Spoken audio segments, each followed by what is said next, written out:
Hey everyone, and welcome to another episode of Stitching Tales. I am Johanna Lundström, the author of the sewing book Sewing Jeans, Fit for Knits, Sewing Activewear, and Master the Cover Stitch Machine.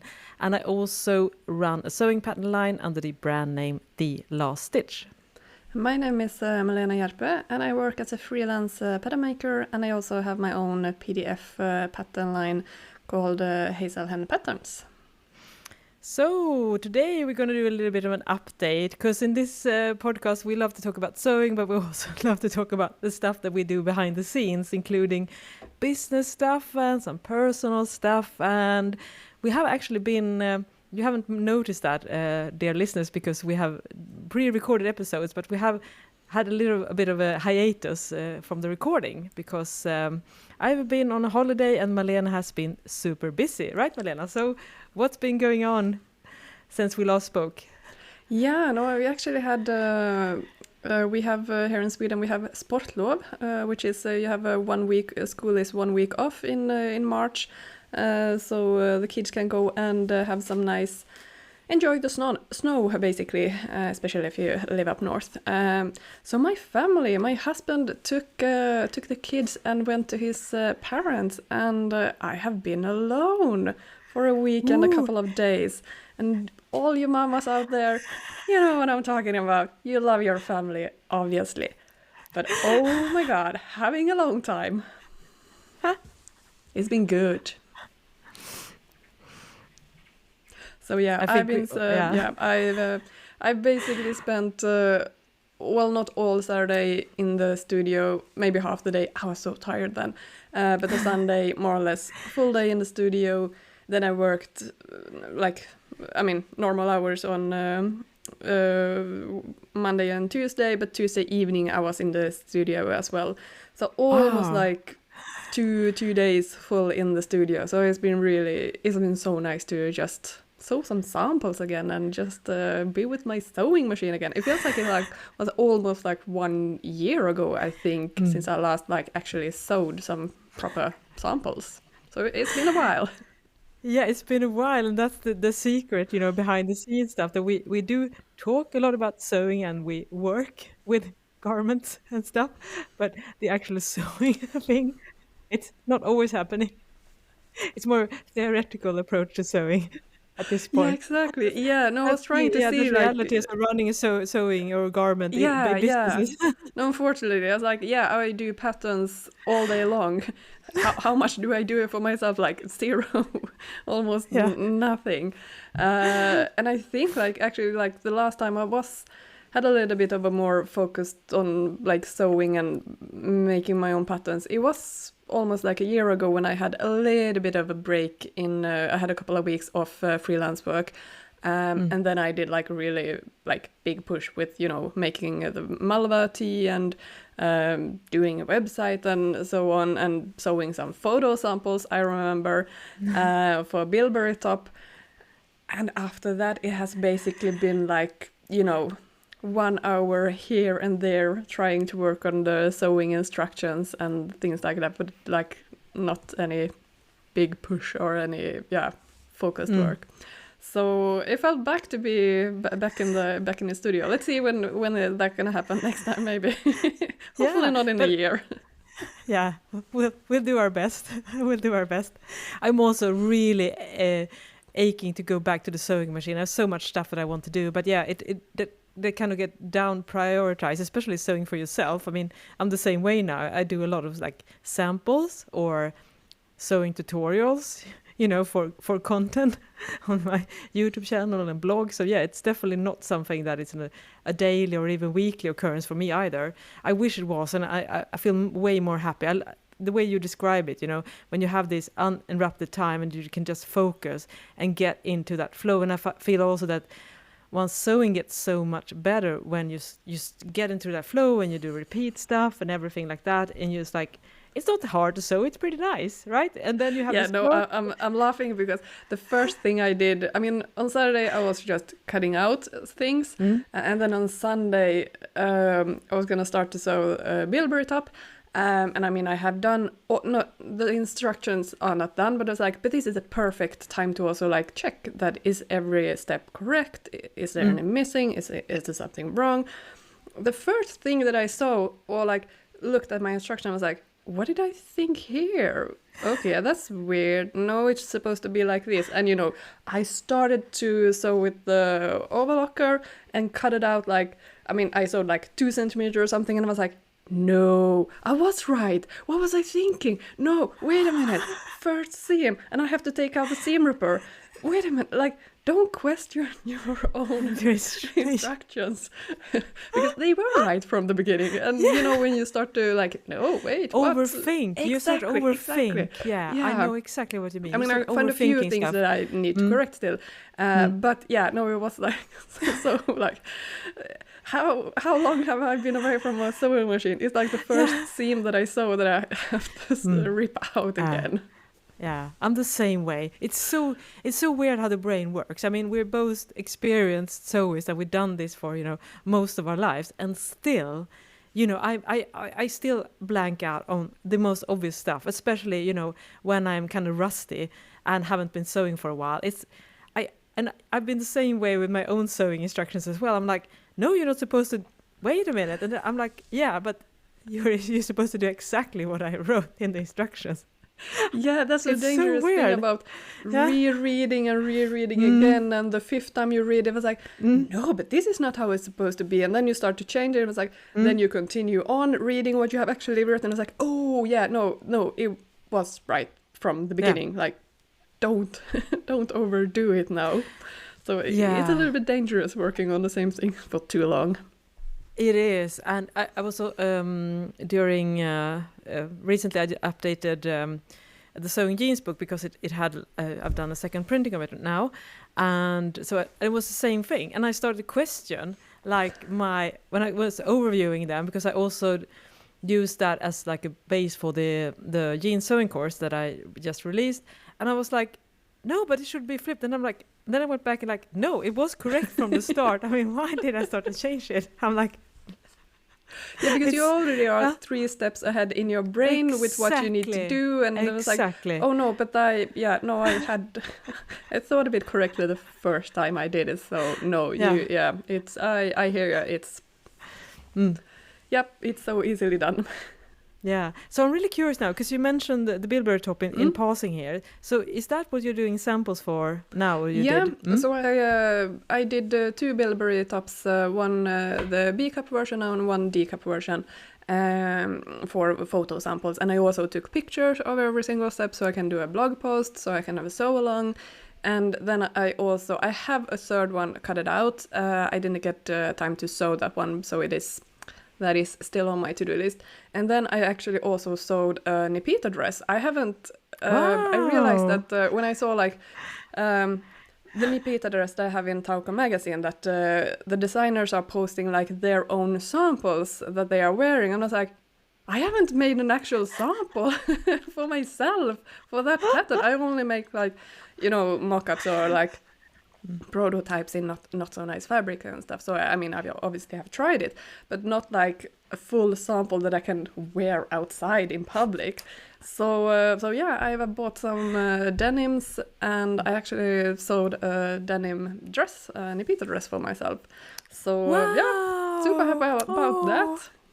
Wow, you've been so productive in just a couple of days. I mean, that's also amazing, you know, because we always feel, it's going to take so long. And you managed to do that just in a few days. I mean, that's amazing. Yeah, I mean, the benefit, I mean, except for when you start to question yourself and rethink everything. I mean, you know what you're doing. You don't have to, you know, read the instruction, work out new techniques or anything. It's like, no, but I have done this. So, I mean, I obviously know how it's supposed to be done. And I mean, then it goes very quickly. And also, I have a big plotter, big printer, so I can print out the pattern. Like, I don't need to cut it out like in letter size A4 sizes and puzzle the pattern pieces together. So that is a very quick process for me. So yeah, I mean, then you are pretty quick when you're actually can go straight to the sewing almost. So yeah, and on a Tuesday evening, I actually did the curtains for my home office here. I'm still looking. I'm sitting right next to a window. I have a bed sheet just hang over the curtain rail at the top. Rod, yeah. Because otherwise the sun would be like so strong. So now I actually have sewn curtains, and fingers crossed I will actually put them up today. You know, when those kind of things, like, yeah, they could be on there for like, you know, waiting 2 weeks until you actually get to do it. But I'm like, okay, no, it needs to be done today. Otherwise it's gonna be take forever. So curtains as well. But that's like nice sew, because it was in 100% linen fabric, like amazing to press linen, and it's lovely. But oh my god, it's boring. Oh, it's so boring. Yeah. And it's meter after meter after meter after meter. I agree with you. It's not difficult, but extremely slow process. Yeah. I mean, with a regular sewing machine, it takes I know. I also have linen curtains and hangers for my closet. And I honestly, I don't feel like super excited about doing it again soon. Yeah, no, it's just... But it's so nice to have. It's so nice to have. And it's the kind of stuff that we can do easily. I mean, obviously, it's a good thing that we have the skill and the equipment to do it. But yeah, not the most fun. But I'm very excited to hear now, because you've done a lot of like check boxes now for projects. Because loyal listeners have also heard about Malena's curtain process. Yeah, I think I posted some pictures of my situation. Yeah, and now soon it's going to be official release party for Malena's curtain. So definitely in the future, when if you're watching the video version, perhaps we can get a little bit sneak peek. If not, you can definitely check out the soon to be hanged curtains on the Stitching Tales pod Instagram account. I hope, Malena. I'm gonna make a promise. When this is released, I will post before and after pictures. And now when I'm said it out loud to you all, I need to do it. Yeah. You will hold me accountable for it, so I will get it done. Yeah, we will all help to remind you about that. So that's why the good thing, you know, both in our business life and in our personal life, we do get things done just because we talk about them on the pod. Exactly. So that's a great way. That's a great productivity hack. Start a pod and say out things loud. Yes. No, it's amazing what a little bit of a outside push. I mean, it's not that anyone is holding us accountable for it, but just, you know, for yourself, when you say it and having deadlines, something I mean, everyone works in different ways, but having a deadline, then I get things done. If not, we'll see when it happens. Oh, but I'm so excited to hear. That means that you have taken some important step towards the release of your next sewing pattern as well, then? Yeah, it starts to actually feel a little bit closer. I mean, don't hold your breath, but like sometimes soon. Sometimes, yeah. Because you did make a bold promise that you plan to release it in 2025, and what's the prognosis? Have to. Like, I'm at this stage, I have to. Otherwise, it's just gonna be not gonna happen. Like I still like it. I like the design, but you know, I'm getting like sick and tired of it. Like, I'm at that stage now, so it needs to get out. Yeah, it needs to get out now. So fingers crossed, sooner rather than later. Yeah, it's been we talked about, I think it's been a 3-year-long journey, almost 2.5 years. Yeah, it's ridiculous. And then I see people on Instagram releasing patterns. I was like, but you said you were going to start working with this pattern a couple of months ago. How is that physically possible to release patterns so quickly? But I wonder too, or maybe they don't do it like us and talk about it from the day one. Or I mean, we like to talk about stuff we have. It's just basically a thought, right? I guess other people, they work in secret, and then they say, now I began doing a pattern. That's not how we work. It's like, and I mean, in my defense, I do work 100% with freelance work. So I mean, I obviously I do other things on during the day. I'm not just sitting around and thinking about that I should be working on. I actually do other stuff. So I mean, it obviously depends how much time you put into it and how much focus time and when and where and how. Yeah. But yeah, I don't. It's so easily to burn out yourself, so that's what I'm like trying to keep, like a healthy level of amount of work that I do. I can do these kind of things when the family is away, but when they are home, I mean, it's not fair to them either that I'm away a whole day to just sew samples. So I try to do it in a work-life balance, whatever that is. Yeah, whatever that is. Is it even real? Yeah, is it? But speaking of work-life balance, you have had a little bit of a nice balance away from work. Tell us all about it. Yes.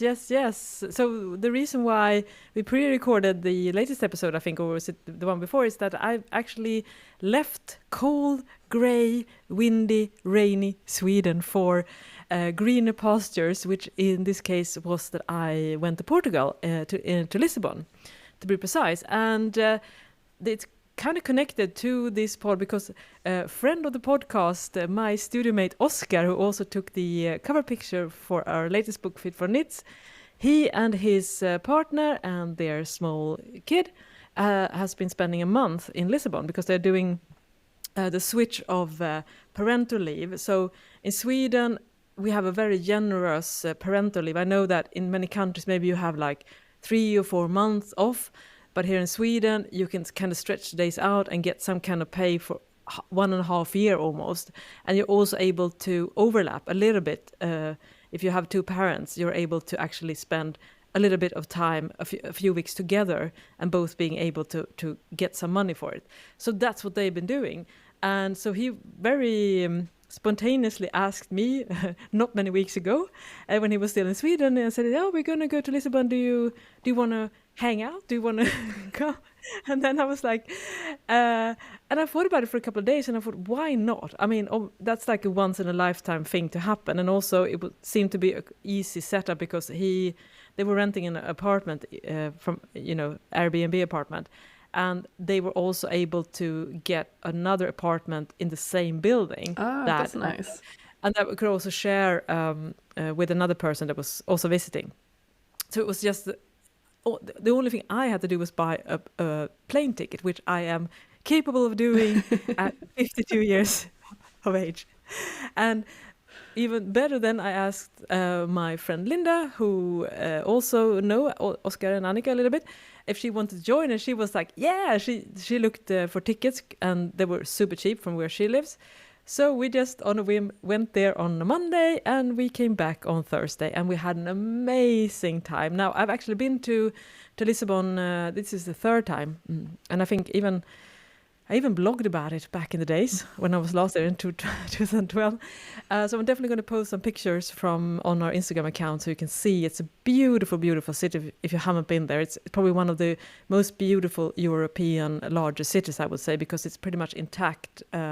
Not many buildings are built in the last 100 years, so it's a very ancient city, and that definitely adds to the character, and the old trams, and the beautiful tiles that they use for the walls, the outer walls, or the facade. You know what I mean, the outer exterior on a lot of buildings. So we had a wonderful time. It was also so nice to spend it with friends like that, and because they had also been there for 3 weeks when we went there, they already know the best places to eat, the best places to eat the wonderful pastries that they have in Portugal, the best places for drinks. So we just had an amazing, amazing time, and it was 17 degrees in the shadow, where there was sun, and it was green, the grass was green, and I'm like, how can grass be green in February in Europe? I'm like blown away. It was mind-boggling of it all. So I think we got a little bit of sun, and we were able to take our cardigans off and get some sun on our arms. Nice. It's like, because in Sweden, in the winter, the only time we see sun is when it's really cold, right, Malena? It's like when it's like maybe, below 0, I mean, maybe -5 or 10 or 15. So sun comes with a price, basically, in Sweden. It's going to be really, really cold. but that wasn't the case in Lisbon. And I also went to one fabric shop. I didn't buy anything, but we actually lived in the old fabric district, which is beautiful. And it was so fun. I wish I took a picture of it. I'm going to see if I can find something. The apartments were decorated with sewing themes. So what they had done was that they had framed all Burda pattern sheets. Oh, really? Yeah, and all Burda pattern magazine covers. So I felt right at home when was I this entered. just by accident, or was it like No, by it's like because they have chosen this for you? No, it was because they wanted to honor the garment area. So, but it was so funny because Oscar and Annika, look what they like. They was for me, but it wasn't. But it's like it also, says Johanna here on the Airbnb ad. Like this is this is like meant for you. Special. I felt very, very seen. Oh, that's amazing. Yeah, it was so amazing. I'm gonna see if Oscar and Annika took some picture. Of course, I forgot, but I'm gonna locate it because it's so nice to see. So I felt right at home, and I think also the apartment had names such as cotton and things like that. So yeah, it's been slightly sewing themed holiday, and that was very well needed because if you listen to the last catch up that we did when we talked about me releasing the jean sewing course, I'm happy to report that I have released the jean sewing course and it's done really well. And I also should say a big thank you to all listeners because we had a flash sale with a code in that episode, and a lot of you listeners also bought the course, which I'm so excited and very, very grateful for. Yeah, so that was very, very validating because it's hard sometimes, we talk so much about stuff where we do and we don't know really how it resonates with you listening, and we just do this for ourselves and trying to figure out how it is to run a sewing business, and seeing that so many of you actually bought the course, that was extremely validating. So thank you. So I feel so relieved of finally doing that because I've been talking about that course I think for pretty much every episode we've done since we started the podcast a year ago, and now it's all done and it's all out. Yeah, but that is, and like perfect timing also with this trip. I mean, you release it, you still have a couple of days to making sure that everything is fine. And then you just go on holiday and can relax a little bit and get a new environment, get away from everything. It was so nice, and I've been pretty much. I took a couple of days off during the holidays and New Year's, but I mean, the situation is that I go to this studio usually 7 days a week. I mean, that's reality. If you want to, how do you get so much done? Well, the trick is to work a lot. There's no other hack. Yeah, hustle. That's the harsh reality of it. And also, I'm, as you have mentioned several times before, I'm on a leave from my day job. I usually work part-time at a day job, and this I run the last stitch on the other half of my work week.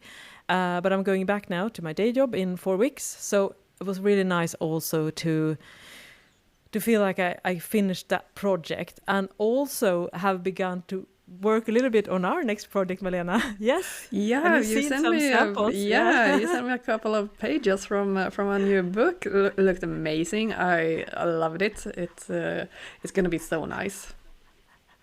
Yeah, I feel so thrilled about that. And yeah, I felt really, really happy about the design too. And we have mentioned this in a previous episode, but we are doing a new sewing book, and this we're going to do a little bit different because we're actually going to do a sewing book with paper patterns included, which is the first for me.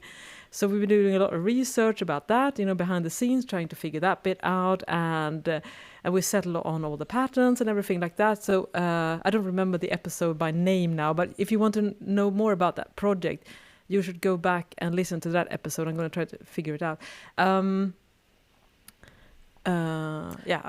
Yes, episode 27, if you want to know more about that project. And we have slowly but surely, we're gonna do another book. Yeah, and I feel so good about this book. Yeah,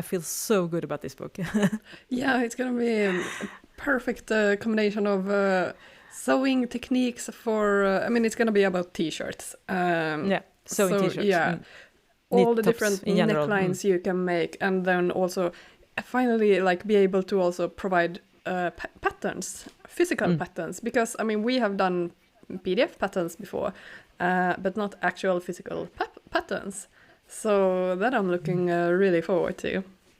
Yeah, it's really, I love this kind of, because you have to do, I mean, because we talked when we had the book meeting, you showed, you know, all the research that goes into it. I mean, there are, the good thing when you do a project like this, there has been many people who have done similar things in the past. I mean, releasing sewing pattern books. So just like figuring out what's the right format for the paper and how much can you fit in on each sheet. And so there's a lot of those kind of decisions that we're going to try to figure out now to make it the best product possibly. So there's a lot of like new things for us to like figure out, and also, you know, the style of everything, and yeah. So what I've done now is I've done the design dummy basically for the visuals of the book and typography and everything like that. So I had like, I just did it like in a day because I felt so inspired. So I really like it myself too. We're going to show some sneak peeks later on when we are kind of finished, you know, started getting going. We're definitely going to share more with you in the future. Yeah, that's it's going to be nice. But before you continue on with your next project, how are you planning to continue promoting your jeans course? I know you don't like this question, but I mean, you can't continue on just the next project before you have promoted your current one properly. Very, very good. That's my Achilles heel, or my, I like to, I'm very good at starting and finishing projects, I should say.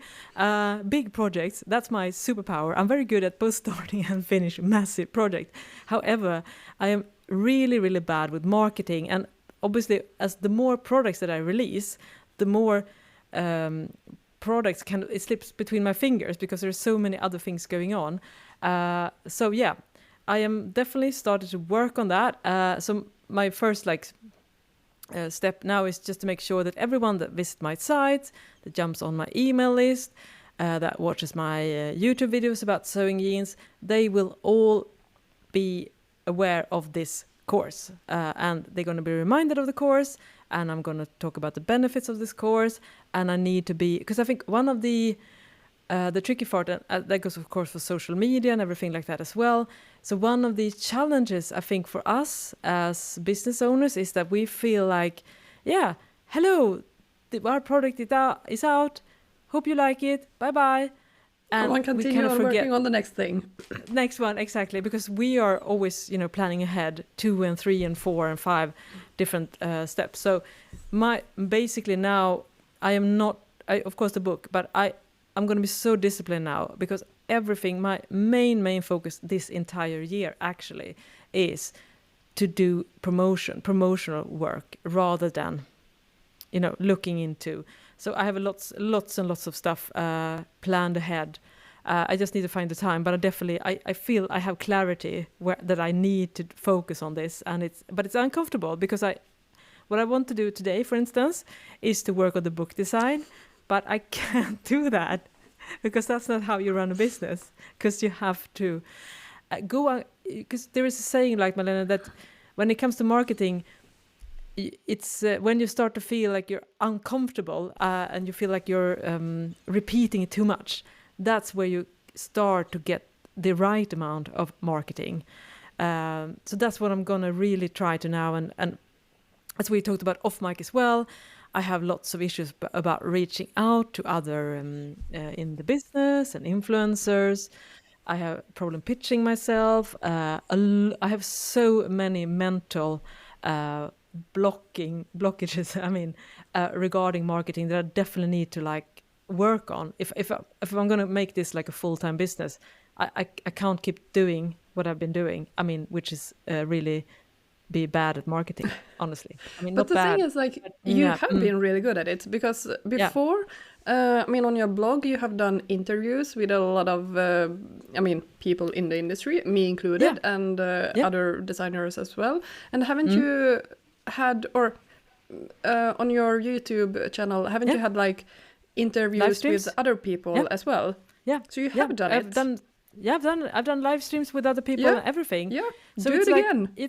Yeah, I know. Invite people, jeans people, people who have jeans patterns, and talk about sewing jeans. Q&A, whatever.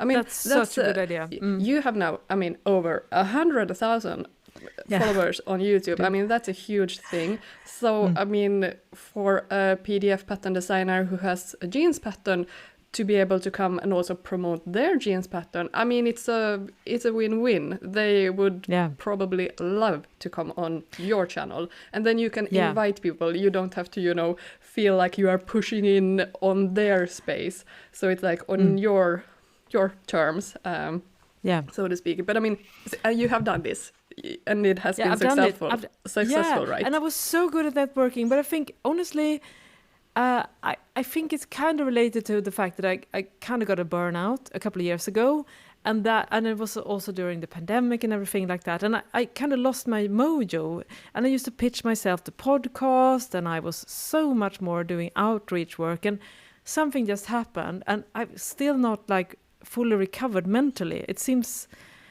strange to say, because I'm good at networking in person, and I'm a very sociable person, and you know, I like, you know, contacting people and everything like that. That's not a thing. I don't have any social anxiety or anything like that in real life and in online either. But something has happened, and when all the things that you say now, it's such a, and it's like my brain doesn't click that anymore. And when you say that, of course, that's such a brilliant idea. I should definitely do that, and I will definitely start doing live streams on YouTube. That's one of the things that I plan to do. So I'm going to sit down now and just write a bunch of different ideas and try to, like, slowly but surely over this year, you know, check them off and see. And it's going to be really, really exciting.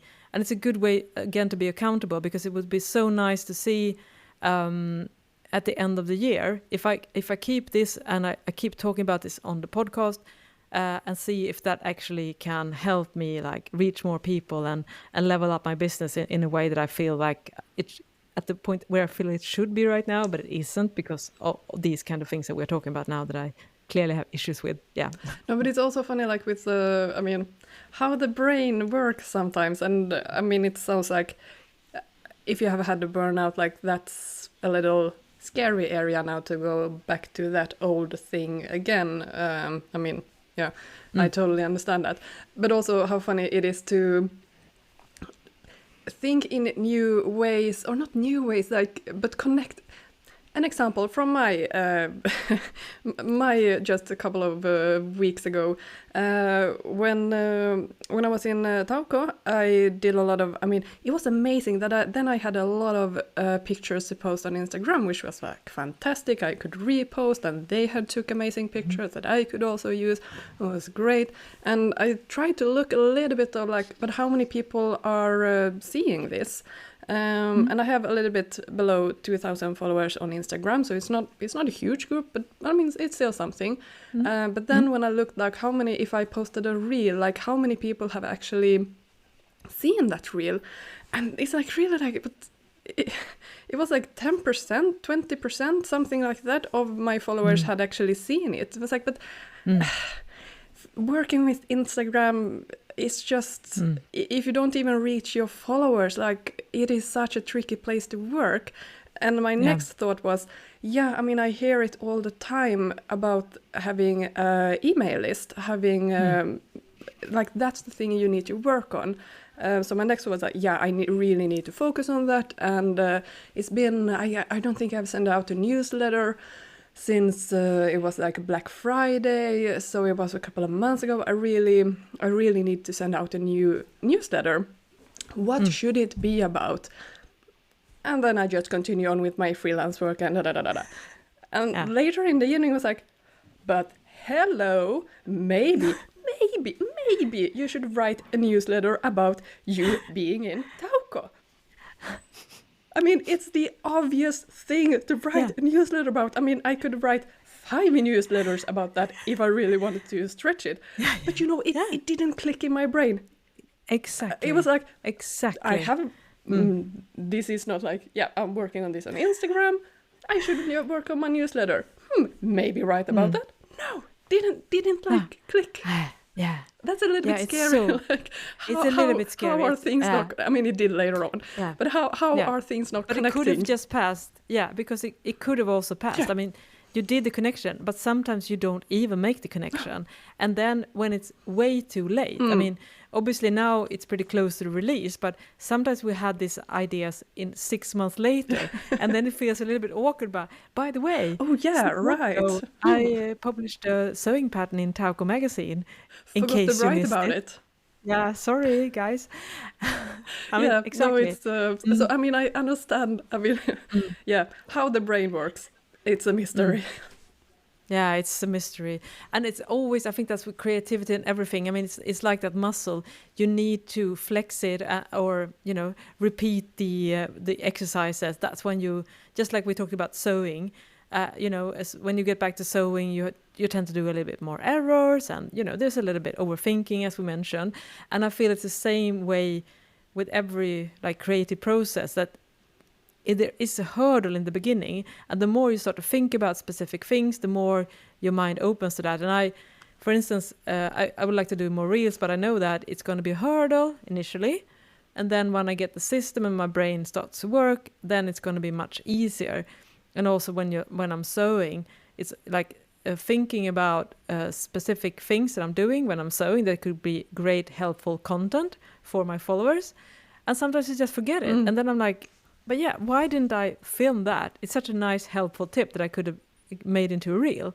I forget because I also totally understand, because it also with the brains, I think, as small entrepreneurs, we have to be a jack of all trades, which means that it's very difficult sometimes to do a lot of task switching, and it can also be stressful. So, for instance, when we're doing sewing samples, it's very nice to get into the flow and only focus on one thing. If we have to stop and start to create content, that can provide some stress and a little bit exhaustion. So it's a tricky, because we don't have like a social media manager like in the room with us and thinking that could be great content. So we have to have that ability to switch, and so it's both a great asset, and also it can cause exhaustion because we have to wear so many hats. Yeah, no, definitely. Yeah, and I know already now. I mean, every step that I took now when I sewed during the weekend, I took a photo, but I know already now that, oh, right, I forgot to take the picture of the final step of that particular thing or whatever. I mean, it's easy to fix it afterwards, but just keeping that, like, you're so focused on always taking a picture afterwards. Yeah, you just, it's so easily forgotten. Yeah, it's so easily, but very understandable, and that's why I think it's so nice to talk about this stuff on the podcast, because it is a challenge. I mean, it is a challenge to do all these kind of things all the time, and it's fun because it adds variety to our businesses, but it also that's why sometimes things fall through the fingers. But I think it's always good to improve, and I would also say that in terms of social media, and which I've been thinking about a lot, but it's the same with the jeans course.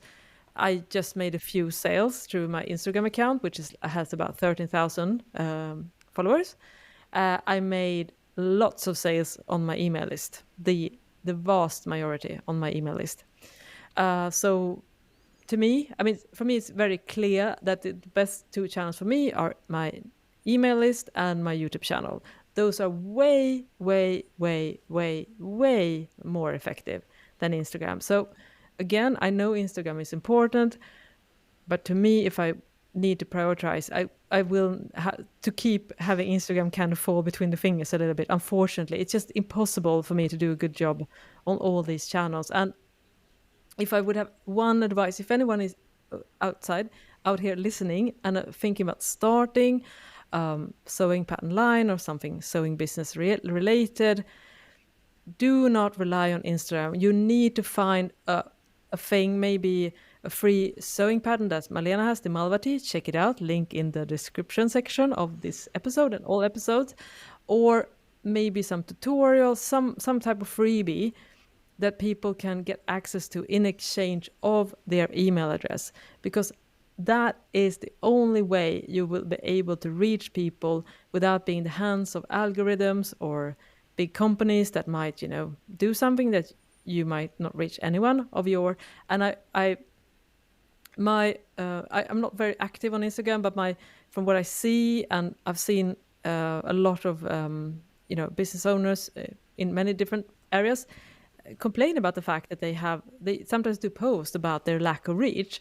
And I think if you have built your marketing channel on Instagram primarily, or you plan to do that, I honestly think you've done a big mistake, to be frank, because you need to have another way of reaching your potential audience. And that could be through content on YouTube. You could do maybe Reels, because Reels also get more reach outside your own following, or on TikTok, whatever, works best for you. But do not expect to release a pattern and post some pictures on stories and your feed and expect to like quit your day job, because it ain't gonna happen. Unfortunately, I'm just telling the truth. And No, I mean, keep it real on this pod, just looking at my statistics, I saw that the post that I made, for example, about the Black Friday sale.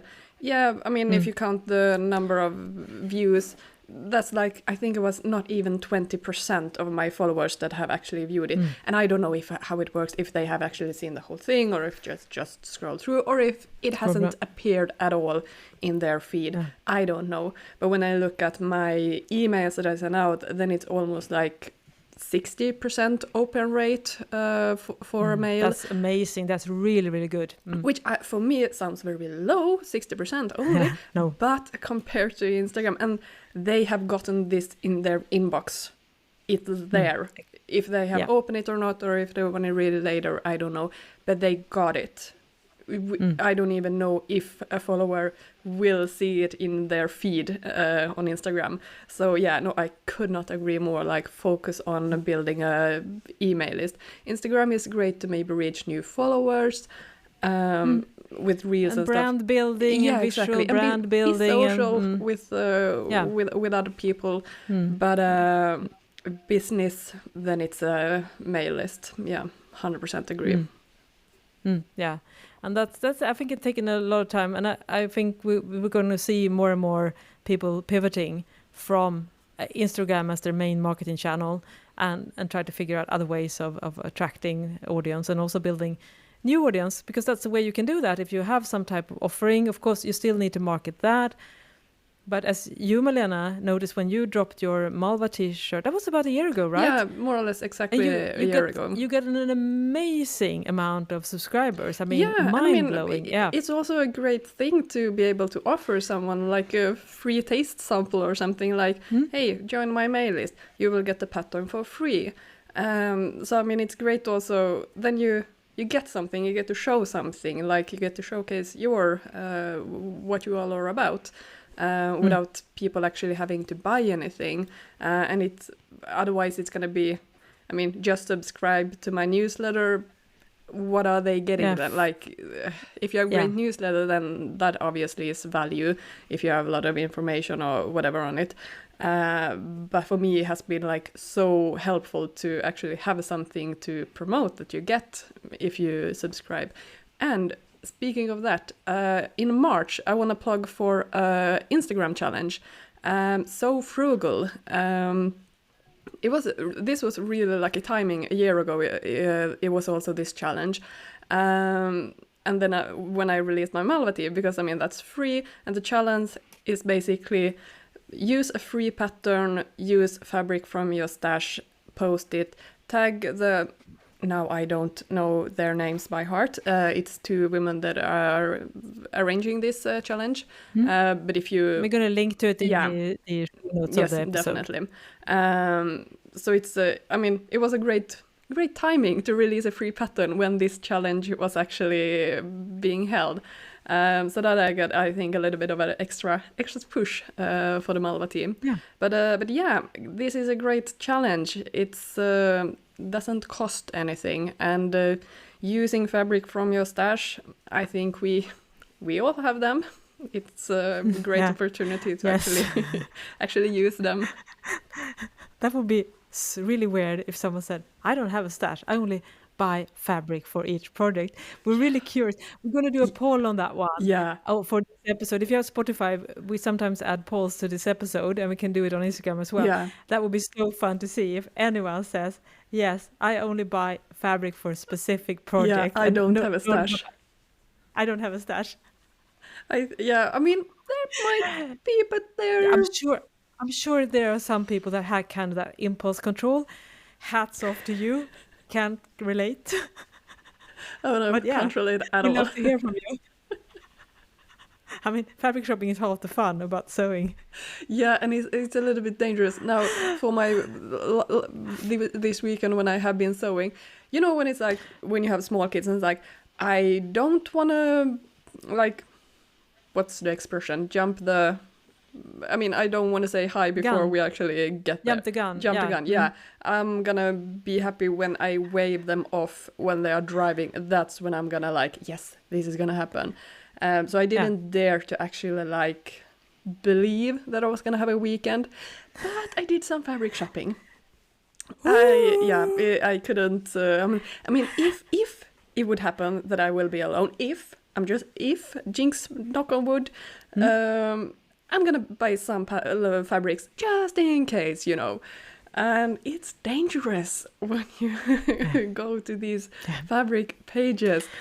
There are just so many nice things. So many gorgeous things. I mean, the online fabric shops, of today, it's like, it's a dangerous territory if you're like a fabric and fiber junkie. Yeah. I mean, oh, wow. Yeah, I totally agree. It's like it's hard. And also, I don't know about you, when I try to be mindful about my shopping, but sometimes it's like when I start leaving the tap open, it's like a floodgate. I know. Yes. Yeah. It's like that first hit is then you're like, and then when you've done that first purchase, you're like, bam, bam, and you're like, it's so interesting how the brain works when it comes to shopping, and I'm sure that's how you create like a demand for something or a crave for something. But it's so fascinating. I'm like, what? I was just going to buy that knit for a sample, and then I'm like 4 other fabrics in because I'm like, what happened? I had no idea I needed these. Apparently I didn't, but now I do. Yeah, and I don't want to trigger anything with you now, but they have on Olssons Tyger, I mean a Swedish shop, they have Italian denim right now. Just mentioning. No. Yeah, so it's because I don't have any denim in my stash. No. Oh, not the right denim. I don't have the right Italian denim, I feel. No. Yeah, it's very much missing. Even though I have a big plastic jar of different denim fabrics, I still feel like, it's lacking in some areas. I still have denim from my school project, my final thesis that I did. How many years ago was it? 16 years ago. I still have some of that leftover fabric in my stash. I'm not gonna use them because it's also very rigid, like no stretch at all in it. I could maybe do some home interior things. I think I will. Sew a bag or something like donate that. This to me and a friend. I mean, since I had the weekend, a friend of mine came over and we did some sewing together, and we were talking about having a sewing day in the future where we, invite other people as well. Syalon. What do you call that in English? Like sewing. Yeah, like a sewing meetup. Yeah, sewing meetup or something. Yeah. And when you bring your sewing machines and join together and you sit in like a hall and sew together. Yeah, and during those, it's always nice to have like a table with Swift shop, whatever. Like if you don't have fabric, you don't need to put it there. Somebody else might find it useful. I'm thinking like that's where my 16-year-old denim is gonna go. That's clever. Because it's still a really nice fabric. I mean, it's such a high quality on it, but it's just that I'm never gonna use it. But so this challenge is great. Clean out your stash a little bit. Use fabric that you already got. We know you have them. Yeah, for sure. And also, shameless plug, check out Malena's free t-shirt pattern, the Malva tee, if you haven't already. Yeah, it's perfect. You don't use so much fabric of it, so it's like a perfect, if you just have a little bit left over from your jersey fabric that you used for something else. So it's a great, not scrap busting project, but for that a little bit over 1 meter yard fabric left over. It's a great project for we that. all have those. We all have those. Yeah. Yeah, it's like annoying. It's like it. big enough so you need to save it, but it's not big enough to actually do some more elaborate project or anything. It's I have lots of those leftovers pieces. Yeah, and speaking of, before we end, I'm going to also share like an anecdote behind the scenes of running business because as I mentioned about speaking about sewing jeans, I did a reprint. So the book was published in 2000 and I printed about 9,000 copies and they're almost sold out now, which has been amazing. Thank you everyone that has bought it. So I ordered a batch of 2,000 new books a couple of weeks ago, and I also actually added a page there where I show the course. So if you get the new book, you will also... Oh, nice. There's a promo for the course. And I updated some things and, clarified a few things. Anyways, so my distributor is in the UK, and those are the ones that makes it possible that people for instance, in North America, can buy the book. It's incredibly complicated to get distribution. I mean, we live in a very small corner of the world. We don't have a lot of local buyers. So it's a massive hassle to get that print books out in the world, which is why it's not available everywhere. Anyways, so I have a printer in the Baltic states, and then I get a small batch myself that I ship to local vendors, and then I have a Swedish distributor, and the large chunk, which is almost 2,000 books, they go to the UK and they send it out to the world. Anyways, so yesterday I am at my office where we can see if you're watching the video version, and I get a call from the transport company, and he's like, I'm in this big truck and I'm going to deliver the books to you. And I'm like, oh yeah, good, because I'm expecting 100 books. And then when I go and meet up the guy, I see he has this huge trailer. Normally it's like a UPS, like a little minivan. They are the one, because obviously 100 books, that's just a couple of boxes, no big deal. And I'm like, why on earth am I seeing this massive trailer? That's red flag number one. And then I talked to the driver, and he says, yeah. But I said, no, I have 2 pallets. It's like 1 ton of books. Oh, no. And then he opens the doors, and I see these massive pallets of almost 2,000 books that were supposed to be sent to the UK. Oh, no. And now they're here in Sweden. And my next thought is, so those 100 books, they're on the way to the UK, the ones that I was supposed to have. No. And I'm like, totally panic. And I mean, obviously, I'm prone to stress, but that was like a massive, and I have no idea what's the next move. Because the guy is like, what am I going to do with the books? And I'm like, I have no idea. I can't take them. I mean, I'm just in a small office, and I don't have a distribution system for 2,000 books. So I look at my phone, and I find the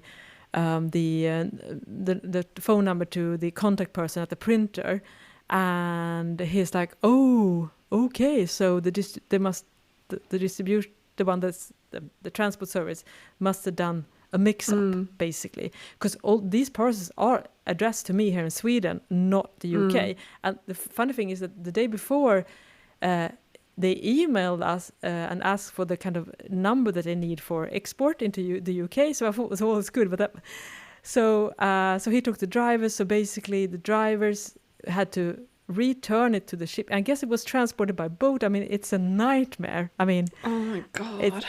So I have no idea what's going to happen. I haven't checked my mail this morning because I felt like I'm getting a panic attack.